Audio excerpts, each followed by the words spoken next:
All right. Well, my name is Adrienne Delicio. I'm the Executive Director of Naturally New York. I'm very excited to share more information with everyone regarding the Naturally Rising competition and then have a great panel discussion with previous year's winners. To just get started, we're going to jump into the agenda here. We'll give more of an idea of what the criteria is for applicants, the terms and conditions, some prize package details, and more. So in case you are new to our organization, we are one of 11 chapters that comprise the Naturally Network, and we're all focused on supporting conscious business practices, specifically in the natural product, better for you industry. We are currently reaching over 23,000 companies across the organization nationwide. For New York, that's roughly about 500. So thank you for being a part of this community, and if you are not a member, please join us. This is our current footprint. And moving into Naturally Rising. So previously it was called the Pitch Slam. There's many pitch slams out there, but we wanted to put our own spin on it. So that was where the thought of Naturally Rising came about. And it was really focused on supporting conscious businesses. We are aligned to the 5 Ps: passion, purpose, people, planet, and prosperity. And that does come into play when you are applying and we are reviewing the applicants to determine who would be the best finalist for this competition. As a result of that, anybody that wins the grand prize would then go on to Newtopia to compete for the national title against all the other regional chapter winners. It's a very exciting opportunity, and hopefully a requirement will be that you need to be at Newtopia. So if you win, so hopefully you will be able to attend. So the timeline right now is that the deadline is on Tuesday, March 31st.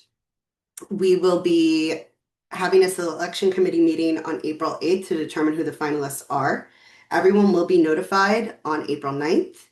And then the actual event date will follow in early May. I'm really hoping to lock that down within the next week, so it's not a surprise to anyone. Obviously, we want to make sure that you can attend if you applied, but more to come. And one thing I missed, excuse me, when you are notified about being a finalist, you will also be assigned a mentor. Every brand will be receiving one brand founder and one investor partner to collaborate on their pitch deck with over a 3-week period. The requirement of the mentors is that they provide at least 2 hours of time to review your pitch deck and set you up for success when you hit the live stage. The criteria that we're looking for here is that your brand does not exceed $2 million in annual revenue, that you currently have some distribution in retail, obviously that you are a Naturally New York member, that you're based in the United States, and have some distribution in the greater New York or Northeast region. New York is a little bit unique compared to some of the other chapters, as many people do business here or expanding into this market. So we have a little bit more flexibility with our geographic restrictions. And again, you must be able to attend the Newtopia Now competition between August 18th and 20th. A complimentary booth is provided as part of your prize package. And if you are affiliated with multiple chapters, please be aware that you can only apply to one chapter. If you have applied to 2, we will be following up with you because you will have to determine which chapter you want to. If you're Randall Tightly, I invite you to sit back and relax. Thank you. Okay. And you are not eligible to apply if you have been a finalist in a previous competition. We will share the link to the full terms and conditions momentarily. From the judging rubric, it's very much focused on pitch performance and storytelling, and you're going to hear a lot about that from our panelists in just a few moments. Obviously, that you lead with conscious business practices, that there's purpose, there's impact, brand viability, and obviously market readiness and growth. So there is these 5 different buckets that the judges are going to be grading you against during the live competition. And then whoever has the best score will become the grand prize winner. There is also a People's Choice Award for New York. So that will be determined in a live polling voting poll at the event from the audience. So you'll be able to vote also in real time, and yeah, that's how that's determined. If for any reason the audience choice and the grand prize winner are the same, it would go to the second um, audience choice pick. How to apply?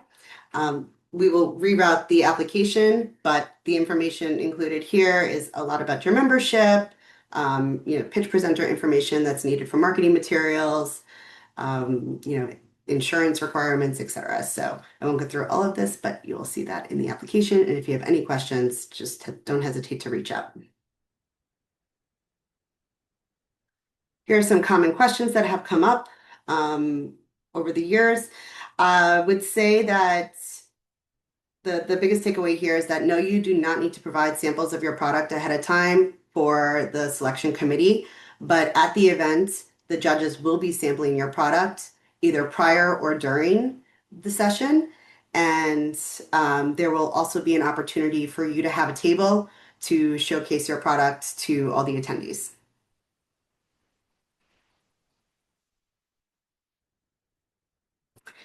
The Naturally New York prize package is still very much a work in progress, but I have amazing partners that are definitely going to be contributing a lot of cash and services to the overall prize package. I have never been under $100,000 in cash and services in the years that I've helped host this competition. So I do anticipate to hit that benchmark again.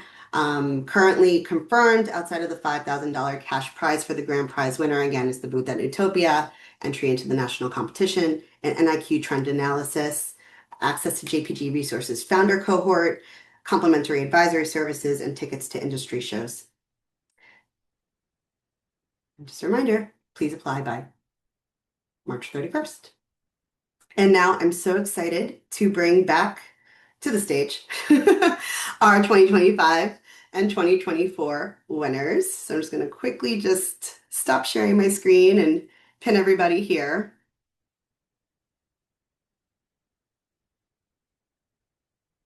And we will take all questions regarding the competition or any questions for our panelists at the end of the session.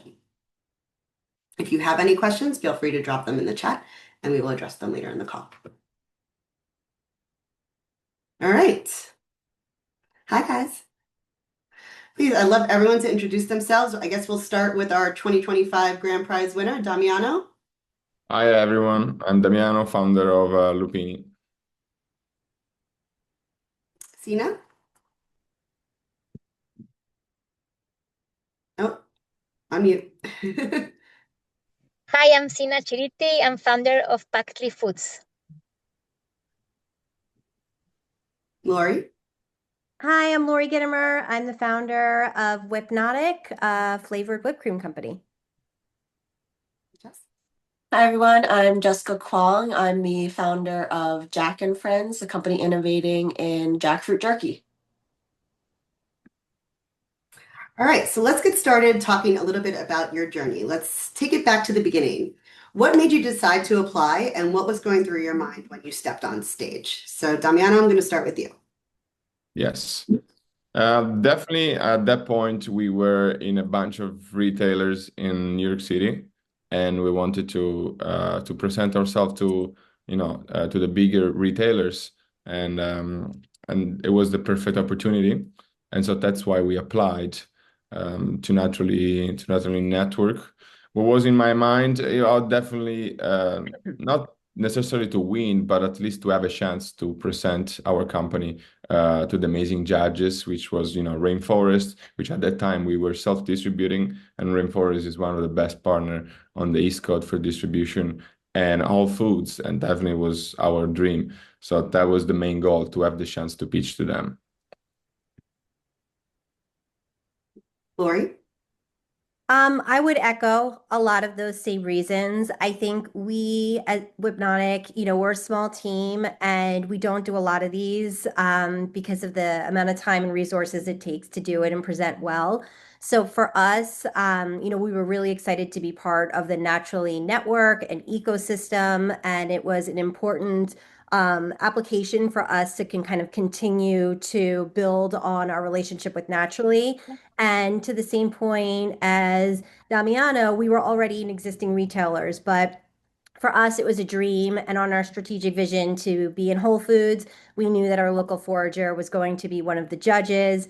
And we tended to always like to show up wherever he was. And we knew he would be there. And so we strategically decided that we were gonna go for it and apply to the Pitch Slam, which was super exciting for us. Tina? Yeah, so I don't live in New York. I live in Cincinnati, and my relationship with you guys started since Expo West last year, where I made a sampling. So it was when it was time to apply. Of course, I wanted to apply to the New York one because that's where I belonged. It was I was selling mostly in independents. I had recently launched in Home Goods, and I was gonna launch in Sprouts. So to me, it was like the perfect moment to go pitch, and there was also the opportunity to be more in the lookout with Whole Foods, which I was not necessarily ready to be with them, but I wanted to be in their radar and to know all of those other brand owners in New York. Jessica? A lot of similar sentiments. I think for us, we've always had a really great relationship with Natural New York. So whenever there's an opportunity or an event that seems like a good fit, this organization is always one that I try and prioritize. To Lori's point, it is a lot of time and effort, especially with the small team. So you really have to pick and choose. But this one seemed like a great fit.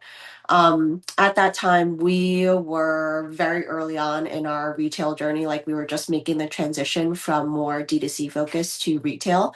And again, like Whole Foods was one of our dream partners. So it just made a lot of sense to kind of get in front of the right people and really gain a lot of exposure, but also feedback from everyone in the industry that was further ahead than us in retail. And aren't you glad you applied? You all came out winners. So, kind of moving into how you prepared for the competition.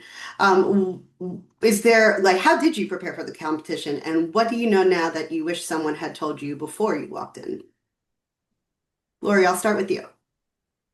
Yeah, I think as you're going through your journey with your brands, you start to get very comfortable with your pitch. You know what tends to resonate, and how to make it very concise.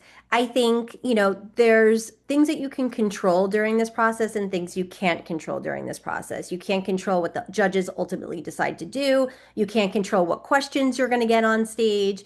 But what you can control is your presentation and your pitch. And so we really try to be very prescriptive about the kind of the information that we wanted to share and make it very visual, make it very fun.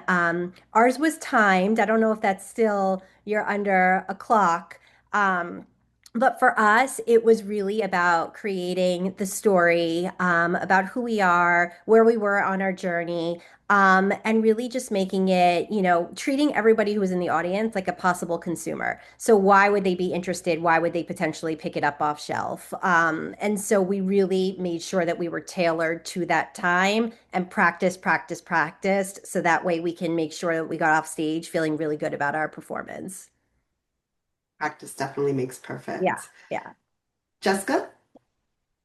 Yeah, I'd say practice definitely makes perfect. I always like to straddle kind of the in between where you practice a lot, so you're super comfortable with your most important presentation points. It should seem really natural, and it almost seems counterintuitive where you practice more to make it seem more natural and like focus on different inflection in your voice and tones and how to time things and make things punchy, but also don't feel like you need to read from a script. I think you should really try and develop a sense of connection between you and the judges as well as you and the audience, and make it seem as if you're, super excited about everything with your brand, and you just want them to know more about why you're important and why you're different. Damiano? Yeah, I think practice is the key. Judges love it when you're exactly on time, and you can achieve that by trying it. What I did was putting the slides on my TV and just going over the pitch.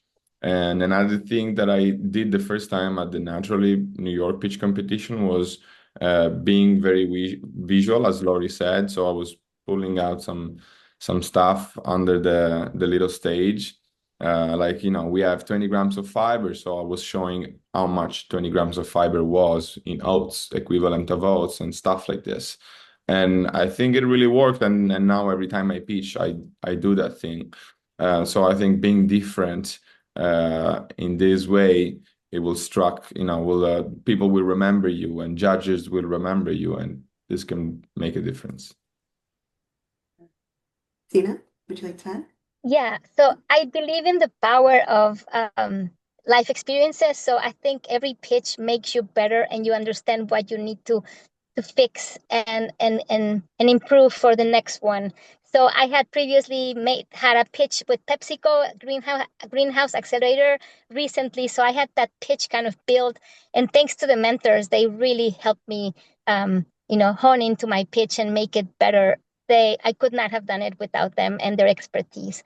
And I think, to me, I still cannot find the balance between reading and talking and being on time. So I do lean on like having to read some of the points to be more precise and concise because my English is kind of slow when I speak it. So I kind of, I still struggle with that even with so many pitches that I've done. But at the end, it came through okay. You don't know what's behind your stomach. Nobody knows. But you come through. And I think the aspect that really connected me with the judges and the audience was that I was very real and very human and very vulnerable during the pitch and during the questions. So that promoted very deep questions, and I really was thankful for them. Yeah. Thank you all for sharing that. Yeah, I would definitely, sorry, go ahead. I would not have changed anything. I think every pitch, even if it's a fluke, it's something that you need to take with you. You should not, reprimand yourself after a pitch. You should just say, this is what it was, and I need to learn this and this. I just wanted to reiterate that, yes, it's a 3-minute pitch with a 5-minute Q&A. So every finalist will receive a 10-minute window to present before the audience. All right, so crafting the pitch. When it came to presenting, how did you find the balance between telling a compelling story and making a strong business case? Like, what were your key points that you made sure to address? Because I feel like people could get too focused on the slides, but again, this is a live pitch. So you really want to not be as focused on the slides and just have those as kind of like in the background that you're speaking to as you're going forward. I just feel like it's the cleanest presentation. But would love to hear from you guys, like what did you hone in on when you were presenting and that you thought was most impactful? Lori, I'll start with you. Yeah, I think like again, 3 minutes goes real fast. It goes super fast. And I think you have to really beat out what are the important points and how do you balance storytelling with facts? I think, sometimes we're so eager to get to get all of our points across that we try to say everything we can as fast as possible, thinking that if you said it, then it counts and the judges can be able to process that information. But I almost feel like it's a little bit of less is more. It's really about the brand story. Again, you're introducing yourself for the first time to so many people. So they need to know why you took on this journey, what you were inspired by, why it was meaningful to you, why you're dedicating your life to the brand that you're building. And then accompany it with some real strong facts about the category, about your performance, about what your plans are, but also like, again, reminding people like why they should care, like why they should be interested in looking for you at each of the stores and purchase your product as well. So you're really trying to do a lot in a short period of time, which is why you really want to start again thinking about how do you weave the story, but not necessarily like put too much information in because it can be overloading in a short period of time. So just stick with your key points that you feel the most comfortable talking about and that you think positions the brand in the best light. Jessica? I would say I agree with everything Lori said. The way that I always like to approach presentations is you want to think about one, what's going to capture their attention first. So you want to grab their attention. And then two, you want to maintain it. And then three, you want them to walk away with the points that you feel is the most important.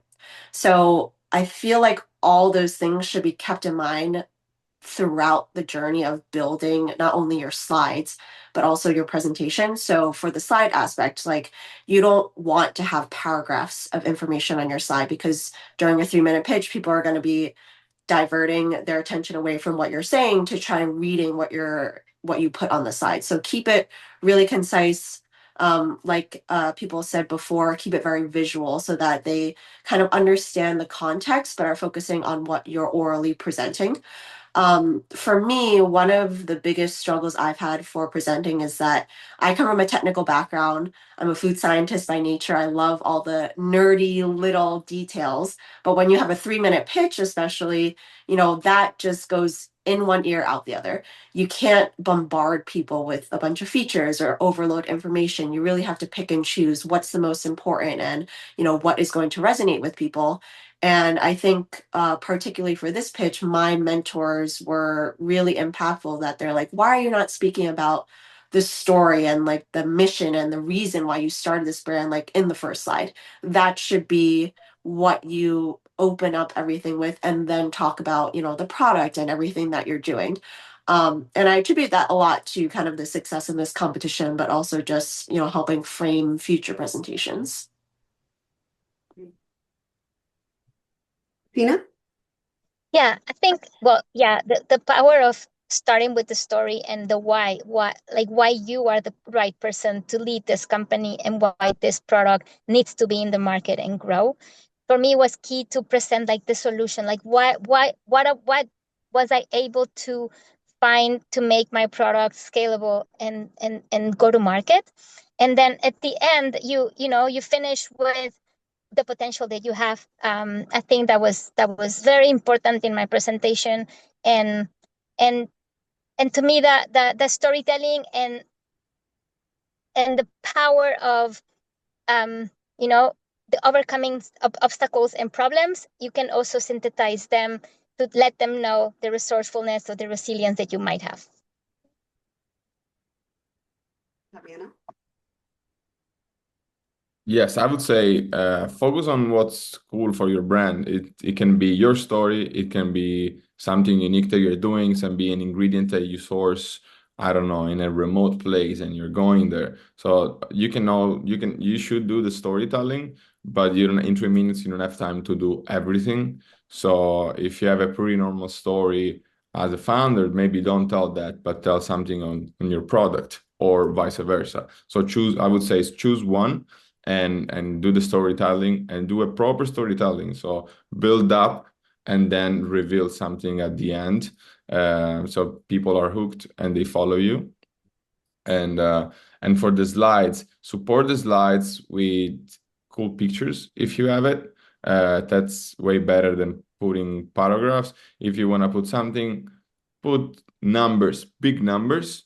So when you say, for example, 50 gram of protein, I'm just gonna put 50 gram, like 50. So people will remember that. And so definitely don't read the slides.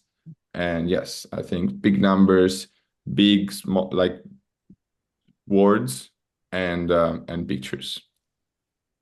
If I could add just one other thing, I think like never underestimate the power of a judging rubrics. If I've learned anything, it's that look at the judging criteria and really try to measure your presentation against the criteria that they're judging against. Because sometimes I find in these pitches, like what seems important to us and what we talk so much about sometimes isn't what ultimately will be judged upon.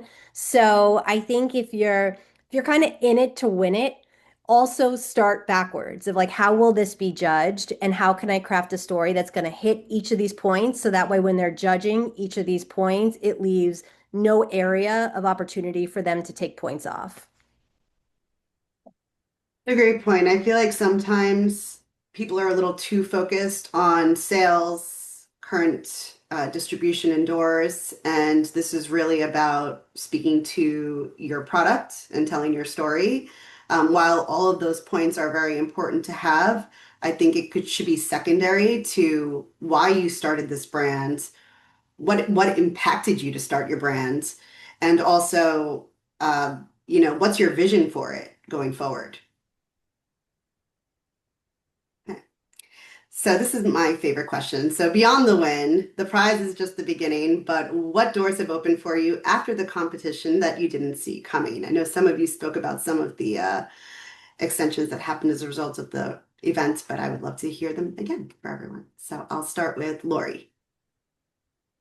I think like the biggest one, obviously, when we won the competition, we won the attention of our local forager at Whole Foods. Again, this was always a priority for us. And, we are so fortunate that we can now, a few years later, look back at that competition as really the accelerant to us getting into Whole Foods.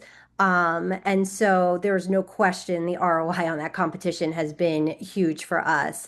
It's definitely the thing that we're most proud of.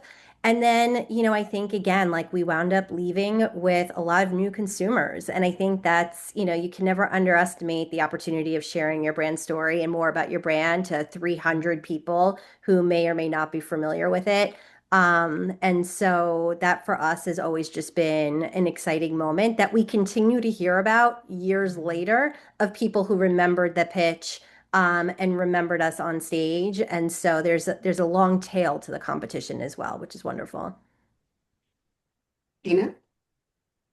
Yeah, I think that, well, during that year, yes, I did the innovation section in Sprouts. And I also won I don't know if it was because of the competition, but at the end of the year, I also won the pitch for infra to be in DC 27 for the Northeast. I have not deployed the product yet, but that came right after. And I think what's key is the touching points. So meeting the Whole Foods team there was really important because that year I was also part of the LEAP program. I was the finalist. I was among the last 26 finalists of the program, and I was number 11 at the end. So I didn't make it to the last 10, but I did go through a lot of the stages in sampling, and I bet you, Lori, a lot of the people were there that I've been touching points in different expos and then during the Naturally Network. And then, you always, my mentor was also someone that I had been following since before, since he's a Latino, CPG expert. So I think it just builds into something that you have to grasp for future connections. Yeah. That's good.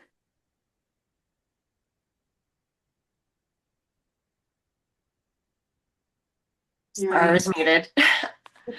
Yeah, not to sound like a broken record, but basically reiterating what everyone already said. I think the most important thing for us was getting in front of our local forager, and now since that competition, we are in Whole Foods Northeast, which is a huge milestone for us, and hoping to expand to additional regions within Whole Foods. And I really do see the competition as one of the greatest acceleration points and impetuses for that retail traction. But I think to, Naturally Network's name, it really unlocked a larger network for us, not only people that, like everyone mentioned, they still mention like, oh, I think I know your brand. I saw you win that award at the Naturally Pitch Slam. And, it is something that has longevity. But, whether it's my mentor that we still keep in touch to this day, and every time we see each other at a Naturally event, it's all hugs and catching up, or other people that provided services, very much developed other people in this industry that have been a valuable resource, and just good to know, and kind of accelerate our name, but also have people that can help out with different things. I'll also never forget the picture that you posted of carrying the check through New York City. Oh yes, that did numbers on LinkedIn and Instagram. So Right? very happy that moment was captured. Bringing that back for sure. Damiano. Yes, so I mean, I was thinking back right now, all the things and the doors that the pitch competition unlocked, and it was amazing because, first of all, the recognition. Yes, everyone's like, "Oh, I remember you pitching." All Foods, we got into All Foods off cycle, so we pitched them in May. We got to meet them, and then in August we started the paperwork, and in January we launched there, and we got an offer from Rainforest, which is the distributor.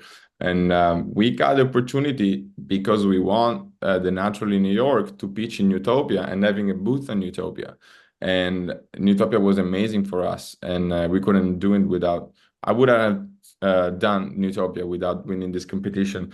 And we also got the opportunity to pitch at the national competition where we won Audience Choice Award, even more brand recognition. But I think one of the biggest one was the mentor, because the cool story is that both mentors that Adrienne introduced it to us, they ended up being investors in Lupini, both of them.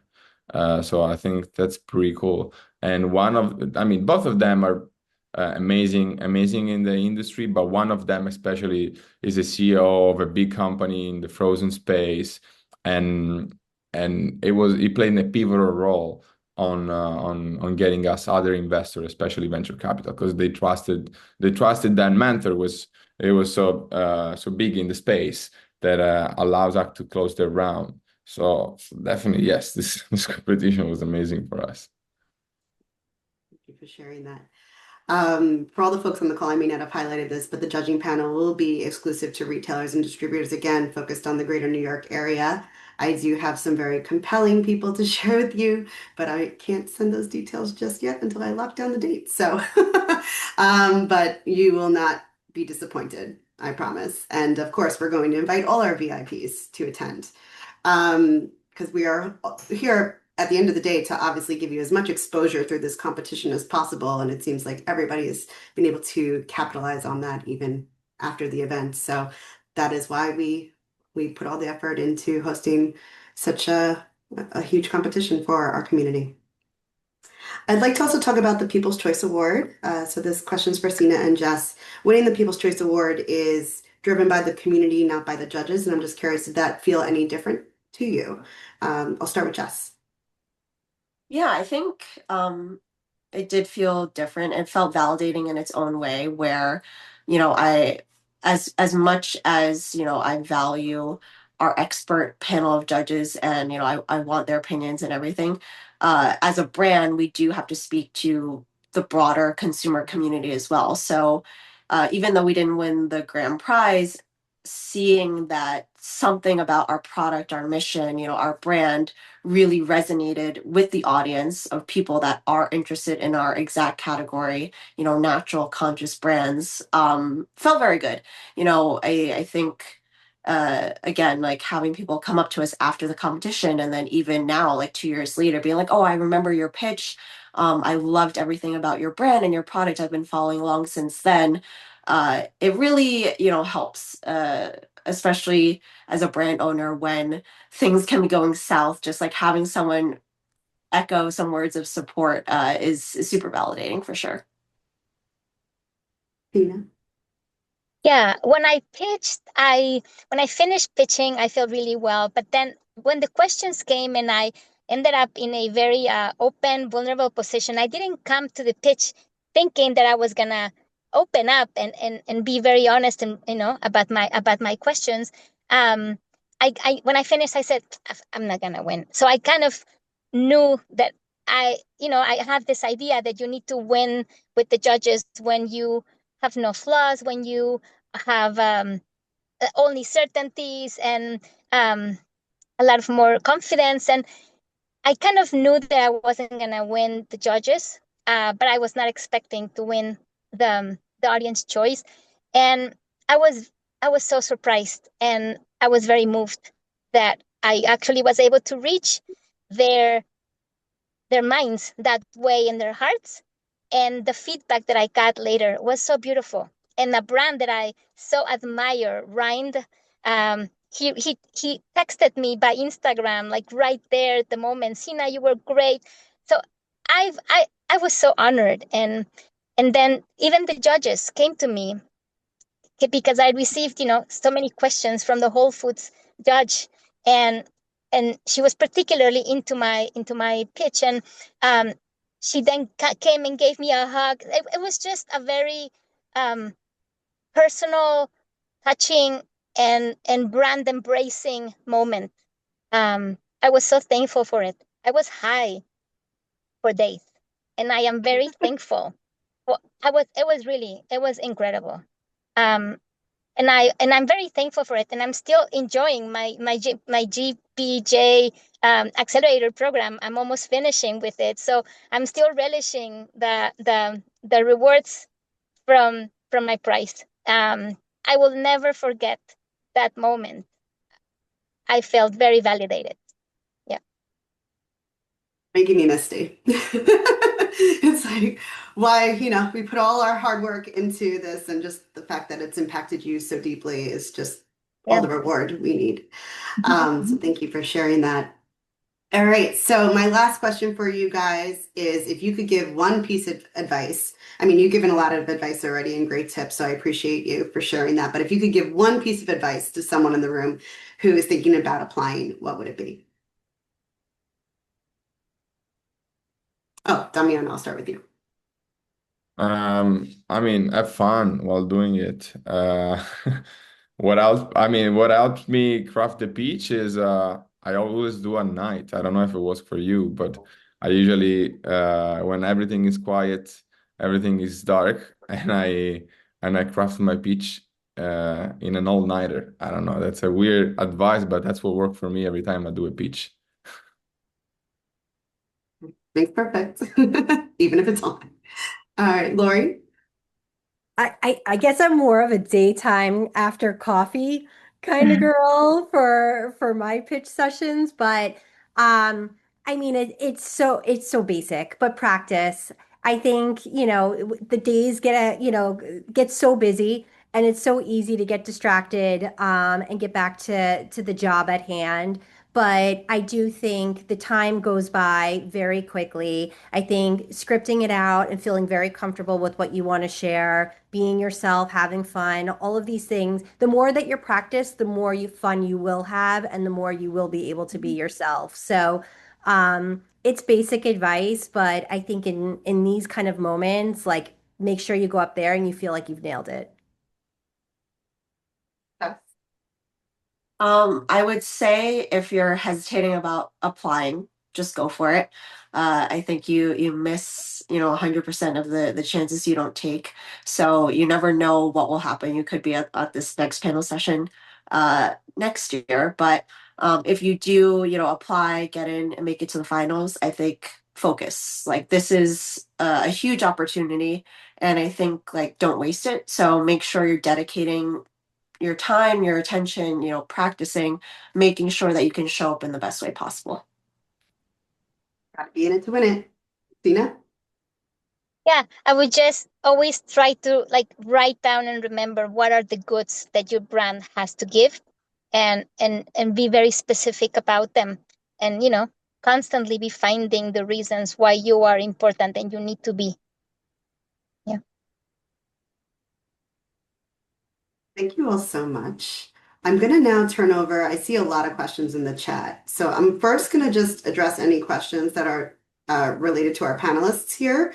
So I do have some recordings of previous pitch slams that we will share. Unfortunately, last year's was not recorded due to the capabilities of the space, but this year it will be. Yes, Tatiana, 3-minute pitch can be tough, but that is just what we have been doing in years past. And we actually provided a 6th finalist this year to the competition. So we do have to kind of keep the show a little tight, but it shouldn't discourage you from still nailing all your points. But she did ask, could you share a few points that you did focus on when you pitched for your presentation? Jessica, do you have, or anyone would like to kind of weigh in there? I think I kind of alluded to this a little bit earlier, but focus on kind of creating that connection between your brand and the audience first. So I led with our brand story about my dad, developing severe food allergies, which inspired the inclusivity mission behind Jack and Friends. So draw that connection.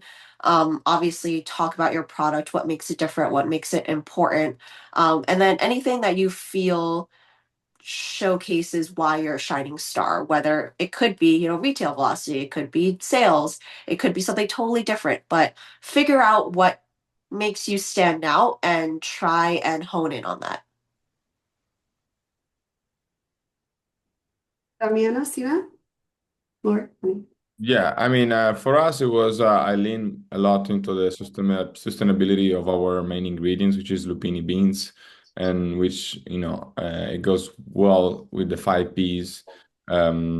So we lean a lot into that, and where we source the ingredients, what are the benefits on the agriculture aspect and the consumption aspect for the world and for the human being, for the amount of protein and uh, fiber and lower calories, etc., etc. So the 5 Ps resonate. I mean, I try to resonate the 5 Ps to the innovation that we had in the brand. I Sina? oh, go No, go ahead. ahead, Lori. No, I was going to say, I recently looked back at my pitch because it's been 2 years, and I was like, I wonder what it looked like. And it was 7 slides, and I think three were visuals. So just to kind of keep it in perspective, like I definitely led with the brand story. I think I had one slide that showcased our traction. So again, not a chart, but like some big numbers that people can digest, and kind of prove the validity of what we were doing. But we really showed our product in like the environment of consumers. We showed people enjoying our product. We showed use cases where flavored whipped cream, so we're very highly visual. So we really tried to bring it as like a full sensorial experience in pictures. So again, I think like time moves fast. You got to be able to get through it. But I would definitely think that, like, go back to the rubrics, see what points are the most important, and create only a few slides because it's just going to go quick. Great advice. Yeah, you don't want to have too many slides because then you're going to feel like you're trying to rush through all of them I to get to all also your forgot points. to do it. So, like, as soon as I went up there, I was like, don't forget to do it. Don't forget to push the button because I kind of was going on such autopilot. And I literally forgot to push the slide clicker until 2 slides in, which luckily, like, it was visual slides anyway. So it really didn't have any impact. It wasn't like a timed thing, but like, things do happen. So, like, keep it tight and just go for it. Anyone else like to share? Sina? Yeah, I think what I leaned the most, which was I think an important aspect, was the cultural relevance of my product, being a differentiator because I'm not just a chocolate snack. I am a Mexican inspired snack, so I kind of leaned into that. That represents also my packaging, my name, what it means, and that that differentiator I think is very important in anybody's pitch, so that you can really show that you are different, standing out, and standing strong on your own. Yeah. And also the relevance of not, you know, taking space in the category and of others, but expanding a category. I think that is very compelling with judges or buyers. I feel like we've touched on the 5 Ps and how you guys went about constructing your pitch presentation. Does anyone on the call here have any other questions they'd like to our panelists? You can drop it in the chat or even unmute yourself.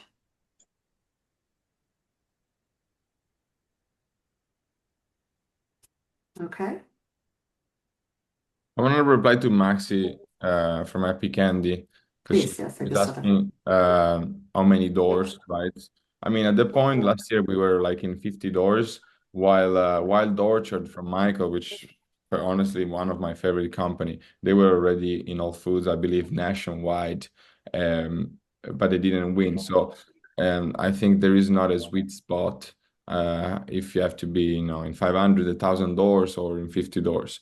I think it's more about you delivering the pitch and connecting with the audience and with the judges in this particular pitch. Because I mean, Wild Orchard was a way better company than we were at that point, but we won. So I mean, I wouldn't vote for myself. I would have voted for Wild Orchard for Michael at that pitch. But this is to reply that don't be scared if you're too small. If you're in 10 stores, in 20 stores, you can still win this competition.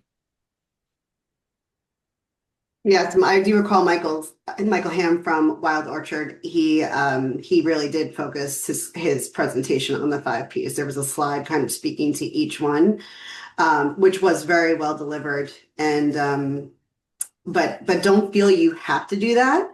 But it was you definitely should include it in some way. Anyone else have anything they'd like to share there? An alignment to the 5 Ps or speaking to being a conscious business?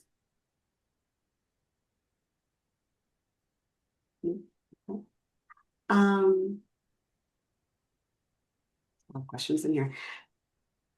I will see if anyone's willing to share their presentations following the call, but I do again have some recordings that I would be able to share with you. They do live on our YouTube channel. If Lily would like to drop that in the chat, this session will also be posted there later today. Okay. Hey, Adrian, I had a question in the chat. I don't think you saw it, so I'm just gonna speak it out loud. Sure. Hey, it's Tatiana, by the way. This is more for the panelists. Did you guys apply to multiple regions, or did you just pick one and just go hard after the one? I'm gonna actually take that one. So I think you came in a little bit later in the call, but you Did are only allowed to apply to one chapter's Naturally Rising competition. You are. Okay, that's good to know. Thank you. Mhm.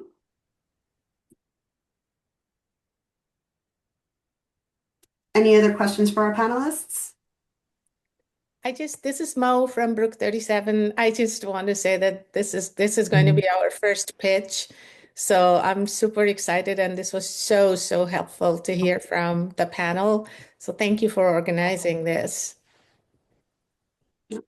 Pleasure. Thank you for being here, and best of luck to you and anyone else on the call that's applied or is going to apply.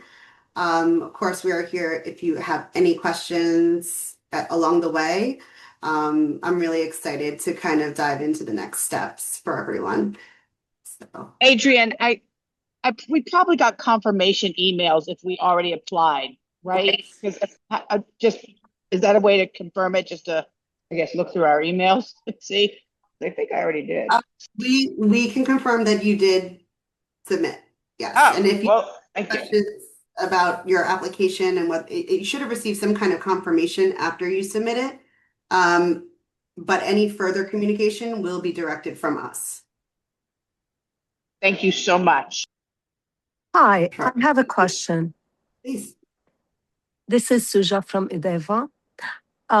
If I have 2 products, 2 different lines, should I focus on just one or do both? Pitch for both? Is food and beverage lines? No, both are snacks. But one is a spread, another one is energy bars. The panelists, do you have any thoughts on that? I mean, it depends how they relate to each other, and is there something in common? Like a They similar. are both plant-based, like gluten-free with no added sugar. And Is there an ingredient? Your ingredient? the ingredients are not the same. No, it's a spread, and the other one is energy bars. So the ingredients are not similar, but they both like meet the same dietary needs. Okay. Should I focus on the one that the buyers would be interested in buying? Not. Yeah, I would say so. I would say so. I mean, is there one more farther along than the other? Do you have more data or customer validation on one rather than the other? I would pick that one. But if you have a compelling story, then maybe your customer dip the energy bar into the spread and it goes well together. If I'm making it up, then you do both. Otherwise, pick one. Adrian, Okay. I'm not sure if it changed, but when we did it our year, I think we were only allowed to apply for one SKU, even. Like we had multiple flavors that we wanted to show, but we were only allowed to show one product and one SKU. Right. It did change a little bit. Okay. So you were kind of like still in our original pitch slam criteria. So that was a little bit more product focused. I think to answer your question, it doesn't hurt to speak to both, but I would focus on the one that you really want to hone in on for the judges to kind of evaluate. Because Okay. I think it will be harder for you to also speak to both within a 3-minute period. So Okay. Yeah, and also the judges can think maybe, since they're different product, it's like it's already hard enough to develop one and you're splitting your energy in two different. So yeah. it doesn't hurt to say, that you have other product extensions or even, new flavors you're looking to introduce down the line. Providing that, additional color is always helpful. I do want to just reply to something that Erin asked about and how you would be leveraging the prize package. I agree with Damiano. You don't want to spend too much time on that, but I do think it's important to share what your vision is for the company going forward and how maybe that prize could influence it. And yes, retail presence is a requirement for eligibility. You have to be in market for 1 year and have one retailer connection.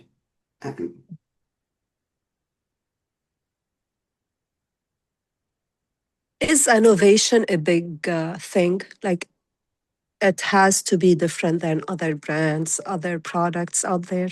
Should we push for that? Innovation or something new, different? Absolutely. Absolutely. I would think so. Thank you so much. Our panelists have anything they'd like to share there? Yeah, I mean, whatever you do, you have to be different, right? People don't want the same thing. It can be innovation or it can be an innovation in ingredient, in manufacturing process, whatever it is, but it has to be different. Even your approach, how you speak to your customer, even if it's not that different in the food scientist part, but you have to be different somehow in something. And I think it was said earlier, which was such a great point, is how, and I remember this was actually our last slide, is how do you showcase incrementality to your category? So really, how are you expanding the category? How are you not cannibalizing it? And I think, innovation is the biggest unlock to how do you showcase something different, but can bring in new consumers, draw new eyeballs to the category and kind of reinvigorate old categories that haven't seen much. So I think playing into innovation and incrementality is definitely a good, strong area.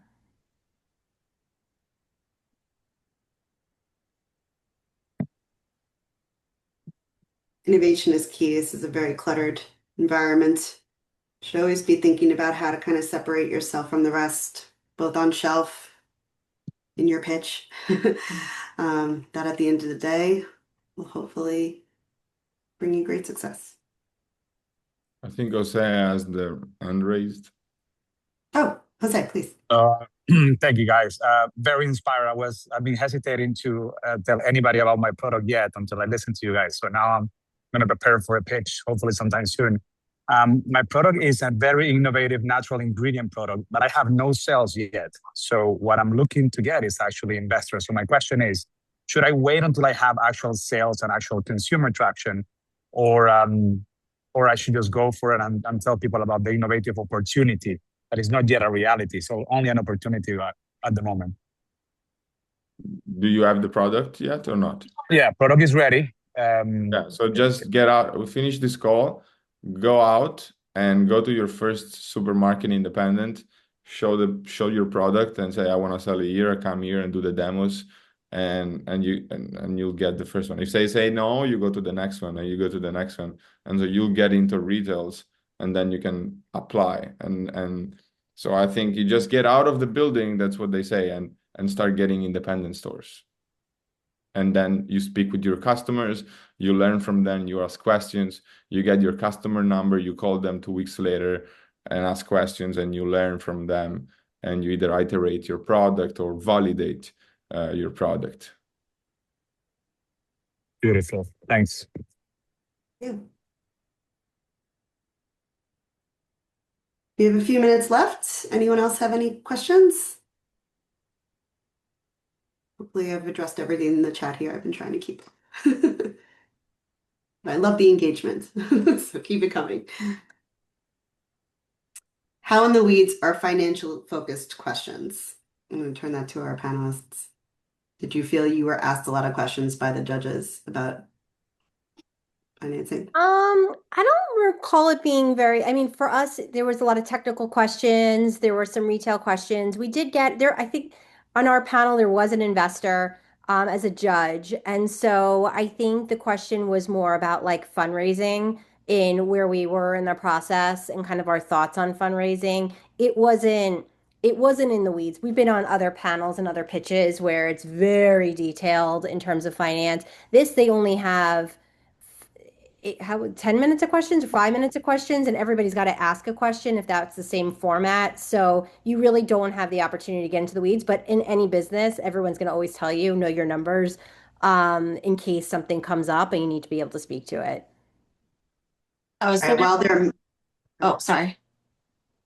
I was please. gonna say the same thing where it's like obviously know your numbers, but like compared to if you're doing a pitch to investors or other like more financially focused individuals, like the purposefully this pitch has the panel or the judges being, you know, like retailers, distributors, people that are in the industry and operators. So they're gonna be focused on a lot more that pertains to their line of work. So, you know, anything with retail, distribution, supply chain, the product itself, innovation. So I would, based off of our experience, that was where the questions really focused on, because that's where the judges were focused on. Took the words right out of my mouth. Although there are a lot of investors that are going to be in the room. So just keep that in mind too. But again, you know, while you're speaking to the audience, you do want to focus that the judging panel are retailers and distributors, and to prepare for the questions that you are likely going to receive from them. But I think for the criteria, there is some judging panel that says financials. So in order to score the point, I would advise just to say one phrase regarding your financial, so you can check that box, you know. As Laurie said, you just go backward to your pitch. So you make sure you don't have to say a lot about one thing, but even one phrase or one word will make you check that box. This is a very weird piece of advice, and maybe it's like very 2026.